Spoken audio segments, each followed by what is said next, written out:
এদিকে বগুড়ার এরুলিয়ায় যাত্রীবাহী বাস নিয়ন্ত্রণ হারিয়ে সড়কের পাশে দাঁড়িয়ে থাকা শ্রমিকদের চাপা দিলে অন্তত ৭ জনের মৃত্যু হয়েছে।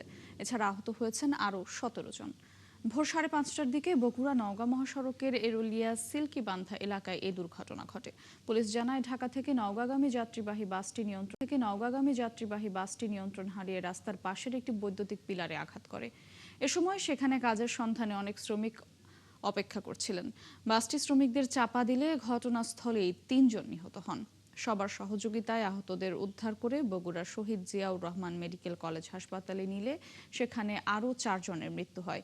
এদিকে আহতদের মধ্যে কয়েকজনের অবস্থা আশঙ্কাজনক বলে জানিয়েছেন চিকিৎসকরা। এদিকে এই ঘটনার পর সড়ক অবরোধ করে এলাকার মানুষ। এতে যান চলাচল বন্ধ হয়ে দীর্ঘ যানজটের সৃষ্টি হয়। এছাড়া সড়ক দুর্ঘটনায় নিহতদের ২৫,০০০ এবং আহতদের ১৫,০০০ করে টাকা অনুদান দেওয়ার ঘোষণা দিয়েছেন বগুড়া জেলা প্রশাসক তৌফিকুর রহমান। সেই সাথে ৩ সদস্যের তদন্ত কমিটি গঠন করে ৩ কর্মদিবসের মধ্যে প্রতিবেদন জমা দিতে বলা হয়েছে।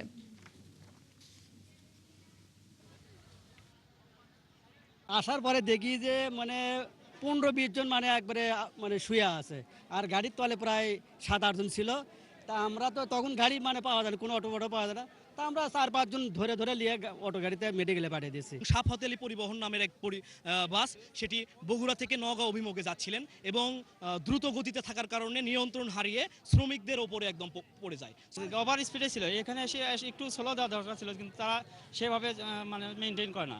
আমরা চাই এখানে দুটো আইল্যান্ড আজকে জনগণের সামনে দিতে হবে। এ বিষয়ে আরো বিস্তারিত জানাতে আমাদের সঙ্গে যুক্ত হবেন সহকর্মী SM আবু সাইদ।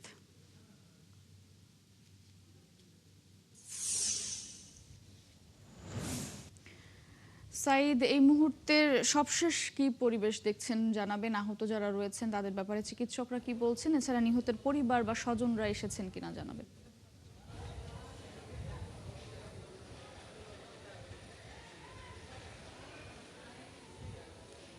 জি, সবশেষ পরিস্থিতি এই পর্যন্ত বগুড়ার শহীদ জিয়াউর রহমান মেডিকেল কলেজ হসপিটালে ৭ জনের মৃত্যুর খবর এখানকার চিকিৎসকরা নিশ্চিত করেছেন। পাশাপাশি ১৭ জন আহত যারা আছেন তাদের এখানে চিকিৎসা দেওয়া হচ্ছে। জেলা প্রশাসন এবং মাননীয় প্রধানমন্ত্রীর ব্যক্তিগত চিকিৎসক এখানে ঘটনাস্থল পরিদর্শন করেছেন। হসপিটালে রোগী এবং তার স্বজনদের সাথে কথা বলেছেন।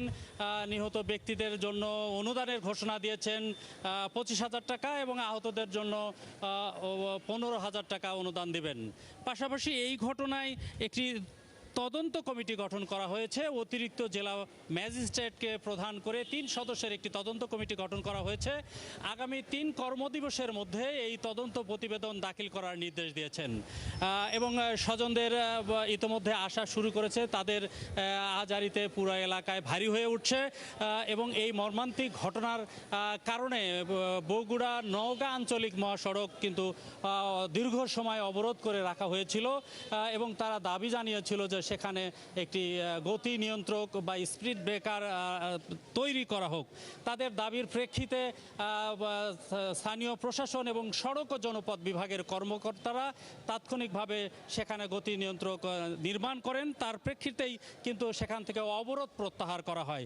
সব মিলিয়ে আহত রোগীদের এখন হসপিটালে চিকিৎসা চলছে। প্রশাসনের পক্ষ থেকে খোঁজখবর নিয়েছেন চিকিৎসকরা, বলেছেন সরকারি সব ধরনের সুযোগ সুবিধা তাদেরকে দেওয়া হবে, ওষুধপত্র দেওয়া হচ্ছে।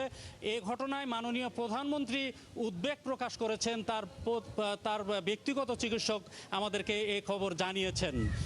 মোটরসি, এই ছিল বগুড়ার আজকের ভয়াবহ সড়ক দুর্ঘটনায় ৭ জন নিহত এবং ১৭ জন আহত হওয়ার সর্বশেষ তথ্য। সাইদ, আপনি থাকবেন, খোঁজ খবর রাখবেন, আপডেট জানতে আবারও যুক্ত হবো আপনার সঙ্গে। দর্শক, বগুড়া থেকে যুক্ত ছিলেন সহকর্মী আবু সাইদ। এদিকে ময়মনসিংহের গফরগাঁও রেল স্টেশনে ঢাকাগামী আন্তনগর কমিউটার ট্রেনের ৪টি বগি লাইনচ্যুত হয়েছে। এতে ঢাকার সাথে ময়মনসিংহের ট্রেন যোগাযোগ বন্ধ রয়েছে। ময়মনসিংহ রেল স্টেশনের সুপার আব্দুল্লাল হারুন জানান, শুক্রবার সকাল ৯টা ২০ মিনিটের দিকে জামালপুর থেকে ঢাকাগামী কমিউটার ট্রেনের ৪টি বগি গফরগাঁও রেল স্টেশনের কাছে লাইনচ্যুত হয়। এরই মধ্যে উদ্ধারকারী ট্রেন গফরগাঁওয়ের উদ্দেশ্যে রওনা হয়েছে। দুর্ঘটনায় পড়া বগিগুলো উদ্ধারের পর ট্রেন চলাচল স্বাভাবিক হবে। জামালপুর কমিউটার ট্রেনটি প্রবেশের সময় ৪ বগি লাইনচ্যুত হয়েছে। তো আমরা এইমাত্র রিলিফ ট্রেন ময়মনসিংহ স্টেশনে প্রবেশ করেছে। তো আমরা এই অতি দ্রুত সম্ভব ইঞ্জিনটা রিভার্স করে আমরা গফরগাঁও থেকে উদ্ধার কাজের জন্য ছেড়ে যাবে আর কি এই ট্রেনটা কিছুক্ষণের মধ্যে। আর ওদিকে আপনার কমিউটার ট্রেনটা গফরগাঁও আটকে আছে দুর্ঘটনাজনিত কারণে, এবং তিস্তা ট্রেনটা হয়তো পিছনে পিছনে সবগুলো আটকে থাকবে উদ্ধার কাজ না হওয়া পর্যন্ত।